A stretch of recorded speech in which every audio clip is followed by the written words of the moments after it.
Today marks 1 year since Russia started its unprovoked attacks on Ukraine. Since then, the U.S. has been providing military and humanitarian aid to Ukraine. Right now, millions of Ukrainians are living as refugees, unable to go back home. Officials estimate hundreds of thousands of people on both sides are dead and wounded, but the fighting continues as Ukrainian President Volodymyr Zelensky says his nation is resilient. In the east, it's very difficult, painful, but we are doing everything to withstand it. As for the south, in some places the situation is quite dangerous, but our troops have the means to respond to the occupiers. While you are sleeping, symbols of support for Ukraine shown all across the world, with landmarks lit up in the colors of the Ukrainian flag. And less than 24 hours ago, the UN General Assembly approved a resolution that condemns the Russian invasion, calling for withdrawal of Moscow's troops. Once that war started, one Ukrainian student going to high school in metro Atlanta was stuck. She could no longer go home. That's until a Fayette County teacher opened the door to hers. Christy Diaz has the story. The anatomy class at Sandy Creek High School brought them together.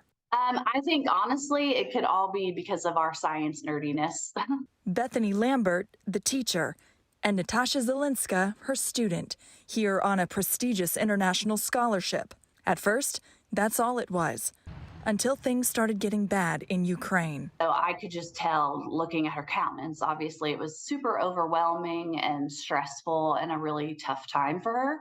And I just think I pulled her aside and I was like, hey, don't forget, I'm here for you. You know, if you ever need a place to be, come to the Lambert household. My first reaction was like, that's super great, that's super kind, but like, I'm going home. But when the school year ended, she couldn't go home. Natasha's from a city outside Kyiv, located in the dangerous red zone. The war cut her off from her parents and stranded her in the States, with nowhere to go since her original host family could no longer house her. About that time, Miss Lambert said something in the hallway at school. And I just think I pulled her aside and I was like, hey, don't forget, I'm here for you. I really meant that when I said it. Like, it wasn't just in passing. So on May 2nd, Natasha moved in with Miss Lambert and her husband and their 6-year-old triplets. It's great. I mean, it's chaotic at times, but it's great. I love them. I love playing with them. I truly feel like they're my brothers now, and we just have so much fun. She's really just kind of a part of our family now. So we're just a family of 6. We all fit in the minivan. So my country's at war. I can't see my parents, all that stuff. But in the middle of this, like, crazy stuff, there was like this bright side of like me going to this family. A student without a home until a teacher opened the door to hers. Christy Diaz, 11 Alive News.